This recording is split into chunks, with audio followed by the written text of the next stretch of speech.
Hi everyone, long time no speak. I'm so sorry I haven't uploaded. Welcome back to the channel. I can't quite pinpoint why I haven't uploaded this. A few reasons.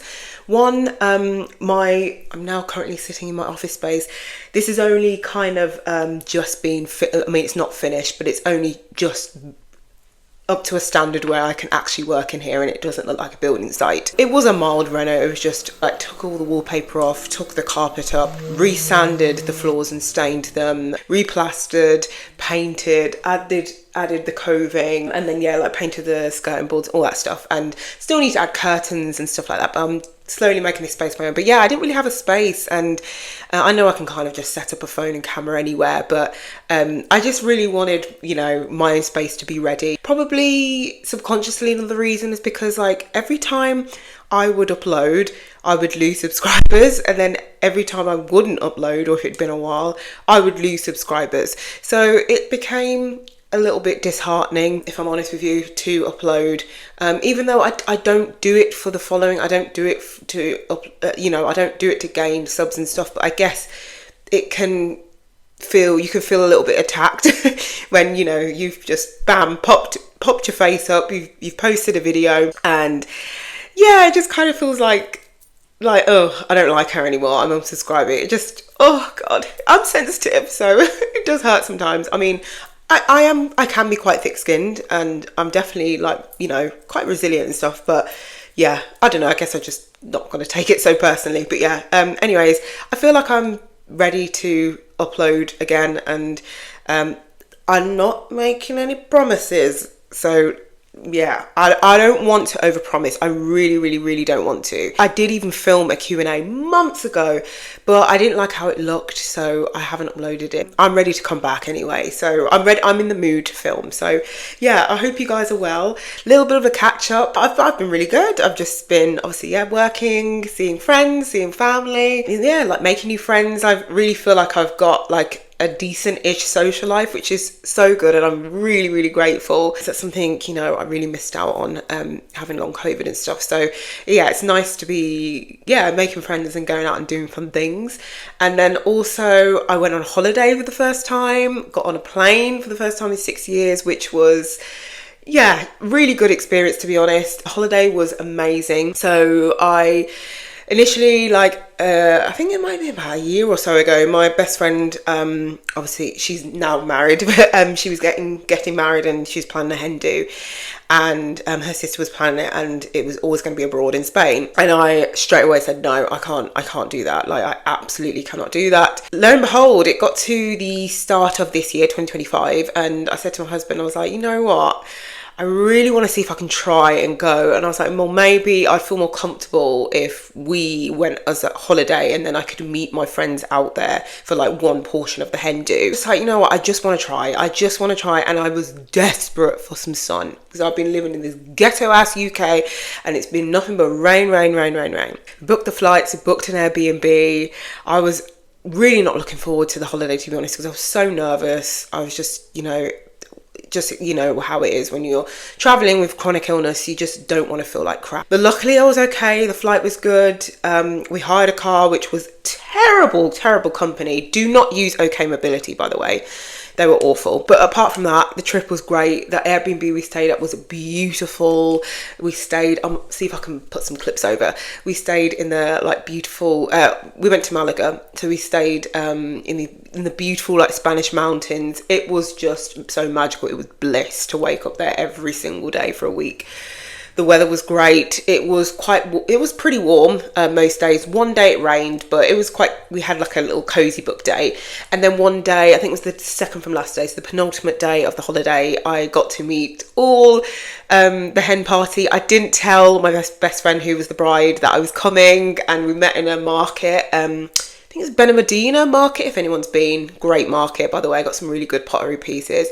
Met her there and tapped her on the shoulder, and I was like, excuse me, are you on your hen do? She turned around, she was so surprised. Everyone was in on it apart from her, but yeah, it was lovely. So yeah, that was great. And so now we've booked our honeymoon. Oh, and then obviously I was a bridesmaid. Again, she asked me to be a bridesmaid. Well, was going to ask me to be a bridesmaid, but I was kind of like, oh, I can't really do that. So she asked me to be her something blue, which of course I was down for. But then at the start of the year, I was like starting to feel a bit better, and then I was like, you know what, I feel like I'm ready to be a bridesmaid. And she's one of my oldest friends, been friends with her, gosh, since high school, so at least 15 plus years. So yeah, asked to be a bridesmaid, and I was a bridesmaid, and it was a lovely, beautiful day. It was a great wedding, and yeah, I was just so grateful that I could be there for her big day, and it was just a big milestone for me as well in terms of my health. But yeah, that's it. That is all you've missed. I've read some great books, I've read some crap books, and yeah, I'm here to talk about them. You're probably thinking, why are you in a cardigan drinking tea and it's summer? Well, folks, it's almost August and it's not raining, but it's very, very cloudy today, but yeah, making the most of it. Okay, so the first book we've got, which I gave 5 stars, is Small Worlds by Caleb Ajuman Nelson. And yeah, let me just say, I absolutely adored this book. It was beautiful. This was like a breath of fresh air, literally like just like taking a deep breath. This was beautiful. Prose amazing. I'm not a lyrical kind of girl with the books, but something about his writing is just magical. This, I can absolutely say single-handedly, this book changed my life, and I can't wait to reread it. So this is a book about Stephen, and we follow him through the summers in London and Ghana. This is just a book about, like, we see like relationships blossoming, we see tension with families, trauma, grief. This also showcases like, I guess, like, yeah, like being from the diaspora and things like that, and obviously some themes around race and discrimination within the UK. I feel like this book had like a bit of a rhythm, like weaving throughout it. Yeah, what I love this book is just the way he describes small worlds and what a small world is, and how we can find pleasure and joy in our own small world and universe. And I just really loved that, and it really inspired me. This is why it changed my life, is because it really inspired me to create my own small world and my own universe, and start building my community and my friends and stuff like that. So yeah, I thoroughly enjoyed this book. I loved it more than Open Water. I liked Open Water, but I much prefer this. I wasn't keen on the narrative with Open Water, but this was, yeah, amazing. I highly recommend this book. The next book is Deep End by Ali Hazelwood, and I've got a whole reading vlog on this book. I'll see if I can link it down below. This was 5 stars for me. I absolutely loved this book. It was just, oh my god, I actually bought this. I remember reading this book when I was getting my hair done in the hairdressers. I would not recommend, by the way. It's very spicy. So this is a sports romance, and it follows Scarlett, who is a diver, platform diver, and she's also a med student at Stanford, I think. Yes, at Stanford. And then also we have Lucas, who's a world champion, swim captain, just all round golden boy. Everybody on campus loves him. He's an athlete, well known. I won't say too much. They collide, they come up with an arrangement, and then you know what happens in the end. You know what happened. Yeah, I don't know what the trope is. I'm not like super into romance like that, but if you know what the trope is, let me know. All I'm saying is Lucas is book boyfriend of the year. I'm sorry, this was such a good book, and it really scratched the itch when I was looking for like an Olympic romance book. I still have that other book, When the Games Begin, or something like that, which I need to read. I didn't read it on holiday. I did take it with me, but I just didn't read it.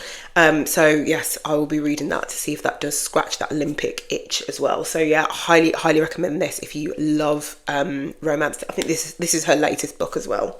The next books I have, they're kind of, I don't know what the correct term is. Is it duology? I don't know if they are. They are standalone books, but you can read them together like I did, and I would highly recommend that to get the whole experience. So this is Don't Cry For Me and Isaac's Song by Daniel Black, and these books, oh my god, they are up there with, I will recommend these every damn day. I loved them. I loved both of them. Loved them as standalones, loved them together. So Don't Cry For Me is about a father who's dying, and he writes letters to his estranged gay son called Isaac, and we just get a real insight into the father's life. I can't remember the father's name. We get a real insight into his life and his ways, how he is why he is how he is, sorry, and just, yeah, it's very homophobic. It might be quite triggering to some, but it's just very emotive, very raw, very profound, beautiful, beautiful book. And then we have Isaac's Song, which is about, obviously, Isaac and his dealings with when he finds out his father dies. That's not a spoiler, obviously, and he starts to see a therapist to obviously deal with all the grief and the trauma from that, and the therapist suggests that he starts writing not letters but like diary entries, like starts keeping like a diary and stuff. And then obviously you get to see his life when he was a kid, and it fills in some blanks from this book, and I think it would be vice versa if you read the other one first. But oh my gosh, yeah, this is great. So yeah, Isaac is like obviously navigating his sexuality and his homophobic parents and just toxic masculinity and stuff. And yeah, they're both just such amazing books. Really recommend the audiobook as well, if you want to listen to that as well. So yeah, both really, really good books. Highly recommend. Oh, and of course they're both 5-star. Next up, we've got Shuggie Bain by Douglas Stewart, and again, of course, 5-star. This was a beautiful, beautiful book. Very heavy, so sad. I honestly wish I could reread this book. So quite a few people, including my husband, were banging on about saying that I should read this, and I'm so glad I did. It was a beautiful book set in 1980s Glasgow, I believe, and we follow a few different characters of the family. So we follow Shuggie, he's a young boy and just going through some things, let me tell you, and his mum and his dad and his siblings and stuff, and we just follow. It's like set in like a Thatcher era where the working class and like lots of manual jobs and stuff are gone. It's just so sad. I think Douglas Stewart has another book coming out, if I'm not mistaken, so I will definitely be reading that, and I will definitely be reading Young Mungo as well. Maybe have some tissues next to you because it's a really, really sad book, but I highly recommend reading it. It's just so deep, so profound, very raw, such a incredible, like, skin prickling, goosebump writing. I loved it, and yeah, it's fantastic. And yeah, I can understand why it's the Booker Prize of 2020. It's beautiful, really, really, really good book. I also forgot to mention the themes throughout Shuggie Bain. So it's mainly alcoholism, poverty due to the economy and the lack of jobs, and also homophobia as well. There's some really triggering, heartbreaking scenes throughout this book, but yeah, highly recommend. The next book we have is The Invisible Life of Addie LaRue by V.E. Schwab, and this was like my first fantasy novel. Okay, yeah, it's fantasy, right? My first V.E. Schwab novel, and this will not be the last. I absolutely love this book. I think I gave it 4.75, but I think I'm going to give it a 5-star. I really, really, really, really enjoyed this book. It was so, so good. If you aren't into fantasy like me, definitely pick this up because it's kind of reads like a literary fiction. So we follow Addie LaRue, obviously, set in like 1700s in France. And yeah, basically she makes a deal with the devil. I don't want to spoil it, but she becomes immortal, so she has to live forever, and we just watch her. It kind of goes from present day to her previous life, and it's just so good. It's so, so good. I don't want to say too much because I don't want to say too much. I don't want to say too much. Just read the blurb of the book. It's really good. I loved that it was set in New York and obviously just so many different places. I just loved how modern it felt, but then I did like the fantasy element to it as well. I loved the character. Well, I didn't love him, but the character of Luke, that was a really interesting character. And then there was some dark bits in this as well, which yeah, I really, really, really enjoyed it. If you do have any recommendations of another book similar to this, or just another book from V.E. Schwab which you think I would like, please let me know, because I would love to read more from this author. I know The latest book is out as well, so I'm thinking of maybe getting that as well. So yeah, just let me know. But yeah, I really, really do recommend this. It's so good. And then finally, we've got The Husbands by Holly Gramazio. I think that's how you pronounce it. This was an unexpected 4-star. So this is 4-star. I really, really liked this book, to be fair. This is the concept of, Lauren, she basically comes back from a night out and she finds a strange man in her flat, doesn't know where he came from. But then she suddenly discovers that she's married to him. Like, weird, right? She suddenly discovers that a new husband will come out of her loft, her attic, and there's quite a few of them that she cycles through. So it's really, really good. I guess it's sci-fi. I actually highly recommend it. I thought it was interesting concept, really fun read. And yeah, I do recommend it. I don't really have much more to say about that. So, okay, so here are my worst rated. I haven't made any notes from these, so if I'm mumbling around, yeah, you know why. So the first book is Yinka, Where Is Your Husband? And this is from Lizzie Damiola Blackburn.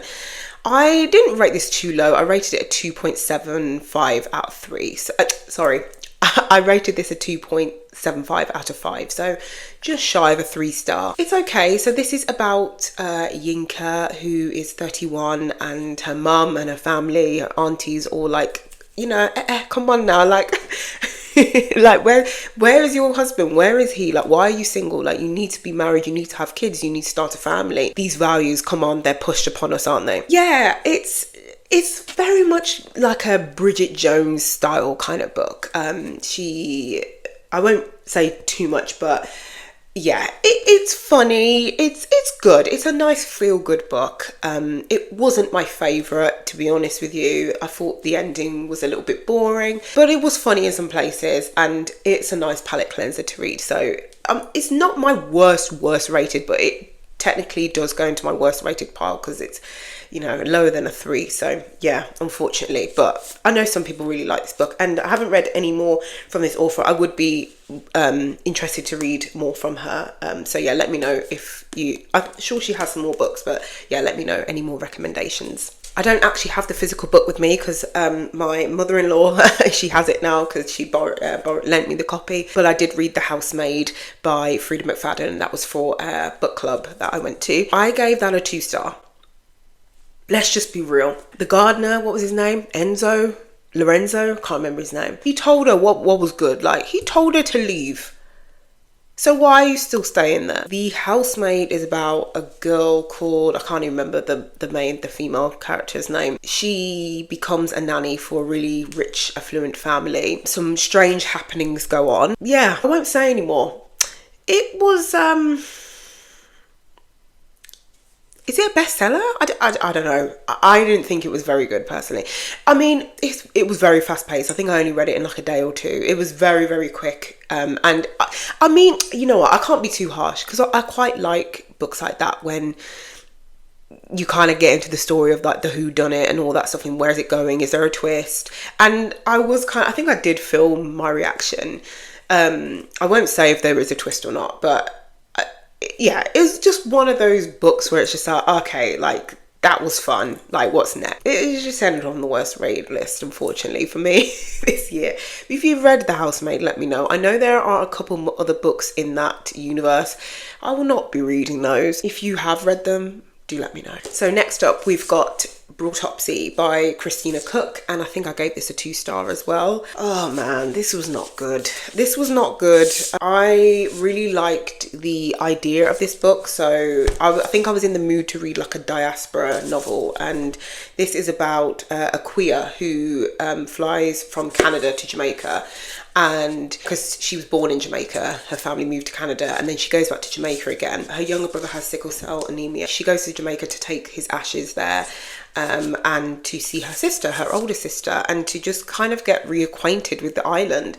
I don't know about you, but like obviously my family, my background is Jamaican, and when you're born in the UK, but you're not like, you haven't been born and bred in Jamaica, they can kind of tell that you're not from around here, so they kind of call you foreign and like English girl, and like you kind of feel a little bit like, huh, what, this is my land. Like, so I think she was kind of feeling the same, but I won't go into too much about it. It was okay. It was just a little bit didn't go anywhere kind of book, which is fine if you want something like that. But I think as I'm starting to get more into like my reading journey, I think I'm starting to notice I am a plot girl. I'm a plot girl. Even though, you know, some literary fiction books don't have plots, and I do enjoy those, and I do enjoy that. But where some books where there's not much plot and it's just kind of like streams of consciousness, perhaps, I'm not really a fan. I had to give this a 2-star, but it could work for you. It just didn't work for me, unfortunately. Okay, and the next book we've got is Sweet Vidalia or Vidalia by Lisa Sandlin. Let me check what I scored this, because I think I might have scored it even lower. I think I might have gave this a 1.5 star. And if I did, prepare for the roasting. I'm so sorry. I'm so sorry. The publisher sent me the book, so, and you know what? You gotta just share your opinion at the end of the day. I just feel like we don't share our opinions anymore. Okay, I gave this a 2-star. I think, yeah, I gave this a 2-star. So this is a book about Eliza. Okay, yeah, let me not. I was just going to expose the whole secret. I won't say it. So she finds a secret about her husband after he passes, and it's, you know, devastating. And she essentially has to rebuild her life, and she moves to like a little motel in Texas. So this is set in the 1960s as well, by the way. I thought it was going to be like, you know, very like Schitt's Creek sort of Rosebud Motel. It kind of is like that a little bit. She gets to know all the people who live in the motel and stuff like that, and has to rebuild her life. And it was okay. It was just all right. Would I say to run out and buy this copy? Absolutely not. No. I know that sounds so awful. I know it might be for you if you want. You know what? This is like a really like cozy book, I would say. I'm not really a cozy, slow reader. I don't mind some lulls in a book, because you need that. It can't be all, you know, high impact and stuff. But this was slow. This was slow. It was too slow for me. I really liked the ending though. It was a good, like, satisfactory ending, and I'm happy with that. But yeah, just overall, you're not missing out. So yeah, unfortunately 2 stars, but yeah, it might be for you. And then lastly, I don't have the physical book because I took it back to the library. Oh yeah, that was another update. I'm a library girl now. I joined the library, and I'm kind of annoyed that I didn't join it any sooner. And also I'm kind of annoyed because obviously I have a ton of books on my physical TBR over there, but I'm not getting around to reading them because I'm just going to the library. And when I take books back to the library, I'm just getting out new ones. But you know what, it's fine. Saves me money, so that's fine. Let me just have a little sip of tea, because this one I feel like I need to do its own dedicated video. I hated this book that much. Okay. Oh, the book I'm talking about is Annie Bot by Sierra Greer. I hope I pronounced the name correctly. Unfortunately, I had to give this a 1.5 star. If you saw my short, you will know how much I did not like this book. Let's talk about what the book is about. Annie Bot. So the book is about, we follow Doug, who is a bachelor, single man, divorcee. He buys an Annie bot, or a robot, to become his girlfriend, to become his maid, to become his slave. And this Doug is a man child. But that's not why I didn't like the book. I really thought, and hear me out, this was going to get a 5 star because I love anything sci-fi. This was Black Mirror. Like, I love a sci-fi novel, okay? This has a strong premise. But why was this basically just robot fetish? Why was this basic? I'm doing spoilers now, sorry. If you have not read this book, please skip ahead. 5, 4, 3, 2, 1. Okay. So this book was mainly just robot corn, shall we say. There were so many unnecessary sex scenes in this. I don't know if I'm allowed to even say that word on YouTube anymore. X scenes, okay? There were so many spicy scenes, that's it. There were so many unnecessary spicy scenes in this book. Like, it was not needed. Also, I feel like the author was just ticking boxes. I feel like the author just had to meet a quota of, like, is it diverse enough? Check. Have we got an LGBTQ plus character? Check. Do we have black characters? Check. Like, it was just I didn't. And then also the ending, oh my god, I was not satisfied with that ending. And maybe I'm just sick and psychotic, but I wanted some revenge ending. And I understand a lot of people have said, you know, you don't, the ending was good because like you don't need to seek that type of revenge. I mean, what she did was revenge, really. Oh my god. And like, I didn't hate Annie either. I really liked her as a robot. She did not have to be treated like that. It was awful. But yeah, I did not like that book. I felt like I got scammed. I don't know if I'm an anomaly, but I just did not like that book at all. I'm so sorry. I still need to read the comments on my shorts because I think a few people didn't agree with me, which is fine. We're all here to have our opinion. That's perfectly fine. Do I reread it again? I don't know. Who knows? I was not happy with that book at all. It was a 5-star. It was so promising. I loved it. I was turning through it. It was brilliant. And then it slowly became 4 and then 3. And I was like, oh, hell no, it can't go under than 3. Then 2, then 1.5. I was like, right, maybe I could give it up to a 2 potentially.